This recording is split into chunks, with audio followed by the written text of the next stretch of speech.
قادیانیت کے متعلق یہ جو آرڈیننس پاس کیا گیا تھا، اس کا مطمع نظر بھی یہی تھا کہ چلیں حکومت اپنی طرف سے قادیانی اگر اپنے اس زنادقہ کے تبلیغ نہیں کر سکتے، مسلمانوں کی طرح عبادات نہیں کر سکتے، سارے معاملات میں انہیں مسلمانوں سے الگ کیا گیا تھا، لیکن اس کے باوجود یہ جو مبارک ثانی کیس چلا ہے، میں سب سے پہلے آپ کو، ہم اس کو سمجھتے ہیں کہ یار ہمارے مسلمان یہ کوئی عام بندے کا کیس ہے۔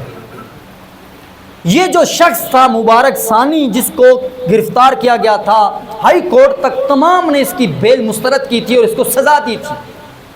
یہ ہے کون شخص جس کے پیچھے سپریم کورٹ میں یو این اے کا پورا وفد وہاں پر سپریم کورٹ میں اس کے پیچھے کھڑا تھا، اور جس کے پیچھے جج بھی ہمارے کھڑے ہیں، چیف جسٹس بھی جس کے پیچھے کھڑا ہے، کیا وہ کوئی عام بندہ تھا؟ وہ ان قادیانیوں کا ایک مبلغ تھا، ان کے بچوں کا ٹرینر تھا۔ مرزا کا جو 5واں خلیفہ ہے، اس خلیفے کے پوتوں کا یہ استاد ہے، یہ ان کا چنیوٹ کا جو مدرسہ الحفظ ہے، یہ اس کا پرنسپل ہے۔ اور اس شخص نے اپنی یہ کتابیں، یہ جو جعلی من گڑت تفسیر صغیر جو انہوں نے چھاپی تھی، جسے سپریم کورٹ کے سامنے پیش کیا گیا، چیف جسٹس آف پاکستان نے اسے اپنی نظریں پھیری تھی۔ یہ وہ شخص تھا کہ جس شخص کے پیچھے یہ قادیانی یہاں تک پہنچے ہیں، اور جس شخص کی یہ سپریم کورٹ سے یہ ریلیف ملا ہے۔ میں آپ کو پچھلی پیشی میں، جو اس کی پچھلی پیشی تھی، اس میں آپ دیکھیں ہمارے چیف جسٹس صاحبان، خاص طور پر ہمارے جو چیف جسٹس ہیں، یہ اس کیس کے معاملے میں وکلاء کو ایسے ڈانٹ پلا رہے تھے کہ جیسے کوئی اپنا استاد علی بات سے بچوں کو ڈانٹ پلاتا ہے، اور پونا گھنٹہ قادیانیوں کا وکیل بولتا رہا، چیف جسٹس نے ٹوکا تک بھی نہیں ہے۔ دوسری بات، ہمارے بہت سارے علماء کو جب علماء پیش ہوئے چیف جسٹس کے سامنے دلائل پیش کیے، چیف جسٹس کبھی انہیں کہتے ہیں مسلمان کی تعریف کریں، کبھی کہتے ہیں نماز اور روزے میں کیا فرق ہے، کبھی کہتے ہیں عربی میں لفظ صلاۃ آیا ہے، ہم نماز کیوں کہتے ہیں۔ اس طرح کے سوالات چیف جسٹس صاحب کر رہے ہیں علماء سے، جیسے ہی ان کے پاس NTS کے امتحان دینے آئے ہیں، لیکن کسی قادیانی کے وکیل کے سامنے یہ خاموش بیٹھے رہے۔ یہ تمام تر مراعات کیوں دی گئی اس کو؟ یہ کوئی عام بندہ نہیں تھا جس کا یہ کیس چل رہا ہے، یہ ان کا مبلغ تھا جو ان کی بچوں کو تربیت کر کے یہاں تک پہنچا رہا تھا۔ تو اس کو یہ ریلیف سپریم کورٹ سے جو پرسوں فیصلہ آیا، میں اس کے صرف ایک شق پڑھوں گا۔ ہمارے مسلمان چونکہ اس اعتبار سے کہتے ہیں سپریم کورٹ نے تو یہ لکھا ہوا کافر ہے۔ میں اب ذرا آپ کو اس بات کو سمجھاؤں گا۔ میں نے شروع میں آپ کو کہا تھا میں آج بطور سبق چیزیں آپ کو سمجھا رہا ہوں۔ شق نمبر 42 ہے اس فیصلے کی، جس میں آخری پیرے میں کہتے ہیں کہ تاہم قادیانیوں کو اپنے گھروں، عبادت گاہوں اور اپنے نجی مخصوص اداروں کے اندر قانون کے تحت مقرر کردہ معقول قیود کے اندر گھر کی خلوت کا حق حاصل ہے۔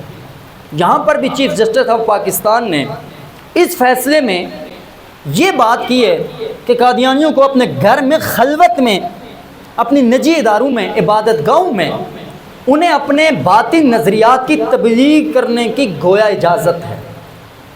چار دیواری کے اندر، گھر کے اندر انہیں اجازت ہے، وہ کر سکتے ہیں۔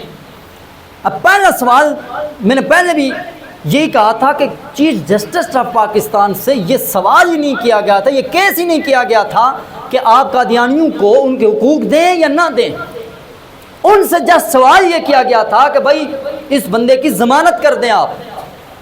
تو جس بندے کی ضمانت کے سوال میں چیف جسٹس آف پاکستان پچھلے فیصلے میں آرٹیکل 20 کا حوالہ دے کر کہا تھا ہر شہری کو ملک میں اپنی مذہبی تعلیمات کی آزادی ہے، لہٰذا اسی آڑ بنا کر قادیانیوں کو کھلم کھلا اجازت دی تھی۔ اب یہاں پر چیف جسٹس آف پاکستان میں یہ یہاں پر کہا ہے کہ معقول ان کا خلوت میں حق حاصل ہے۔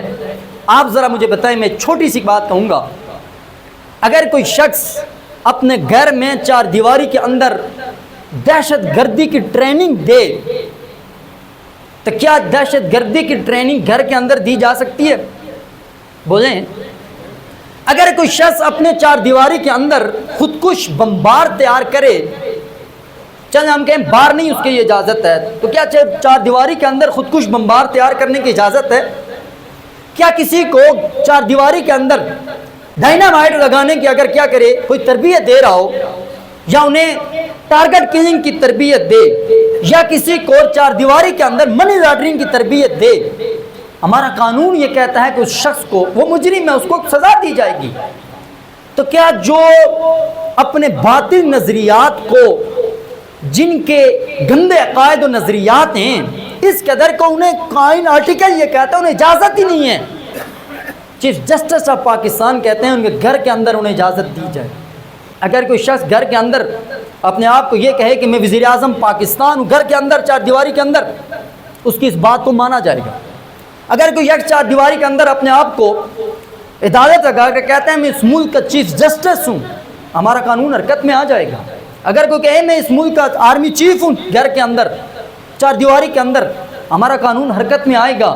لیکن اگر کوئی شخص گھر کے اندر اذان دے، ہے وہ کافر، نماز مسلمانوں کی پڑھے، گھر کے اندر کسی مسلمان کو پکڑے، اپنے گھر میں لے جائے اور اسے اپنے اس مرتدین اور زنادقہ کی تبلیغ کرے، چیف جسٹس آف پاکستان کے نزدیک اسے یہ اختیار و اجازت ہے، وہ ایسا کر سکتا ہے.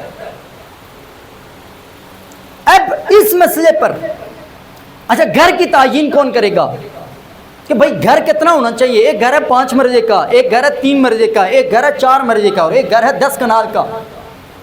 10 کنال میں 2 کنال پر گھر آ جاتے ہیں، 8 کنال لان ہوتا ہے. اگر کوئی شخص اس لان کے اندر قادیانی جلسہ کریں، ساؤنڈ سسٹم کے ڈبے اوپن لگا کر وہ معاذ اللہ مسلمانوں کی تکفیر کریں، آپ سب کی تکفیر کریں، اور اپنے مرزا کے کفر کو اسلام ثابت کریں، تو اس شک کی روشنی میں چونکہ گھر چار دیواری کے اندر تو ہیں، وہ یہ دعویٰ کر سکتے ہیں ہمارا یہ گھر ہے. اب گھر کا اطلاق کہاں پر ہوگا؟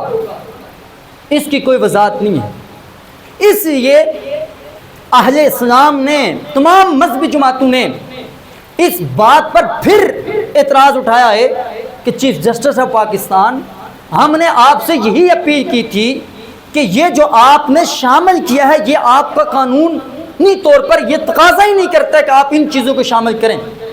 دوسری بات، چیف جسٹس آف پاکستان سے اس پورے فیصلے میں کوئی بندہ بھی اٹھ کر پڑھ سکتا ہے، کسی ایک جگہ پر یہ نہیں ذکر کیا چیف جسٹس آف پاکستان نے کہ جس شخص نے یہ تفسیر صغیر تحریف شدہ یہ تفسیر چھاپی ہے وہ کون ہے.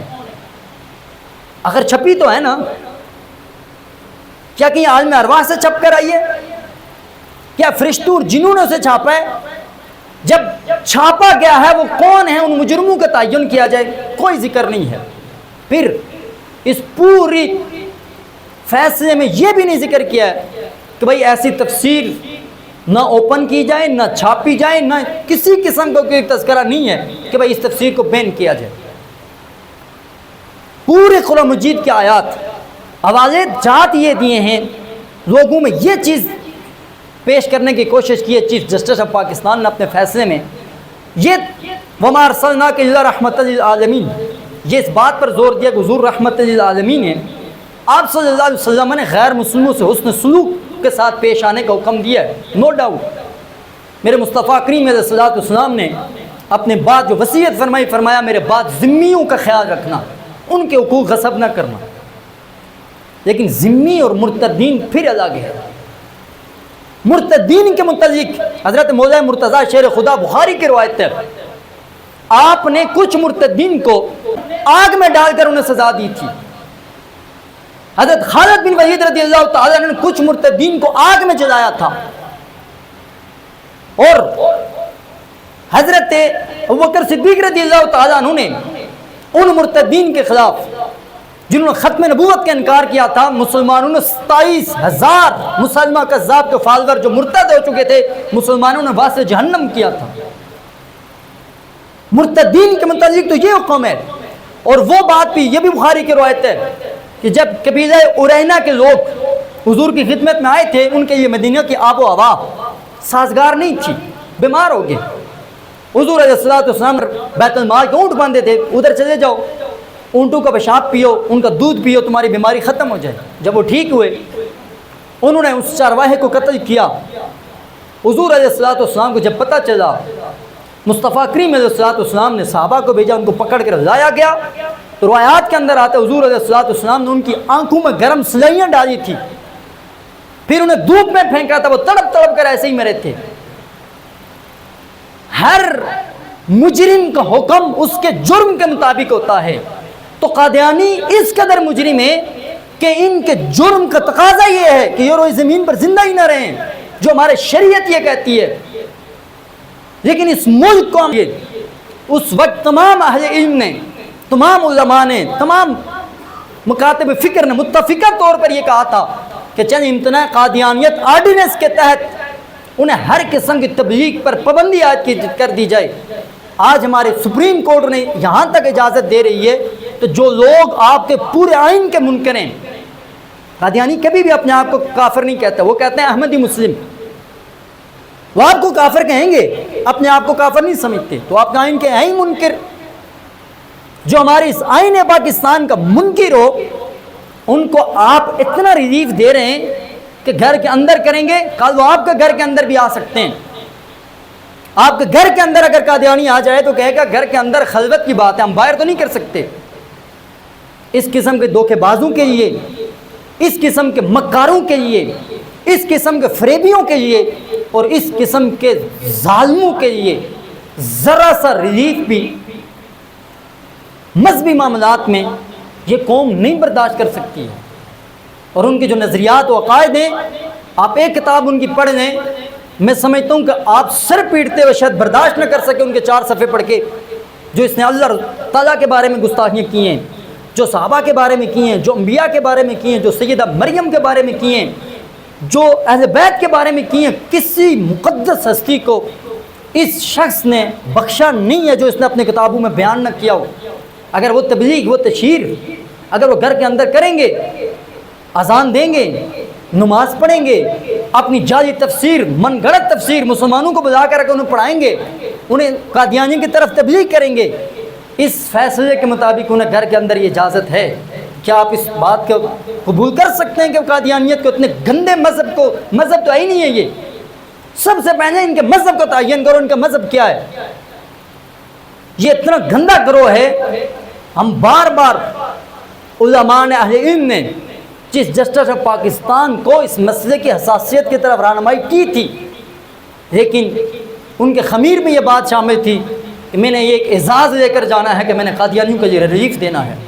اب انشاءاللہ آج تقریباً تمام اہل علم کی طرف سے اس پر قانونی طور پر مشاورت جاری ہے، اور پہلے تو پچھلی دفعہ یہ ایک مطالبہ شامل کیا گیا تھا، صرف چیف جسٹس آف پاکستان کو مستعفی ہونا پڑے گا۔ اس دفعہ اس فیصلے کے اندر جتنے جج شامل تھے ان کے مستعفی ہونے کا پہلا مطالبہ کیا جائے کہ ایسے لوگ اس سپریم کورٹ، اس مسلمانوں کے ملک میں اتنی بڑی عدالت کے پر انصاف کی کرسی پر فائز ہو سکتے ہیں کہ جو اس قدر ہیلا سازیوں سے، دشمنان اسلام سے، ختم نبوت کے اس طرح کے منکرین ڈاکوؤں کو ریلیف دیں۔ کیا آپ اس بات کی اجازت دے سکتے ہیں؟ ذرا بولیں ہیں، کیا آپ کا ضمیر گوارا کر سکتا ہے کہ جو آپ کے نبی پاک کو معاذ اللہ ثم معاذ اللہ بے ادبی اور گستاخی سے پکارے وہ گھر کے اندر کر سکتا ہے؟ کیا جو حضرت سیدہ مریم، حضرت عیسیٰ کے بارے میں جو اس نے معاذ اللہ گالیاں لکھی ہیں وہ اپنے گھر کے اندر بیان کرے؟ کیا آپ اس کی اجازت دے سکتے ہیں؟ آپ کی اذان میں آپ کا کلمہ محمد رسول اللہ سے مراد معاذ اللہ ایک گندے شخص کو مراد لے کر اس کلمے کو اپنے گھر کے اندر اعلان پڑھتے رہے، لکھتے رہیں، کیا آپ کو یہ قبول ہے؟ کیا وہ جعلی تفسیر قرآن مجید کی من گڑت تحریف شدہ آپ کا وہ قرآن جس کو آپ سینے سے لگاتے ہیں، جس میں آپ ذالک الکتاب لا ریب فیہ سے کہتے ہیں وہ شان اور عظمت والی کتاب ترجمہ کرتے ہیں، اس میں اپنے من مانی ترجمے کر کے قرآن میں جس کی تبلیغ کریں، کیا آپ کو یہ گوارا ہے؟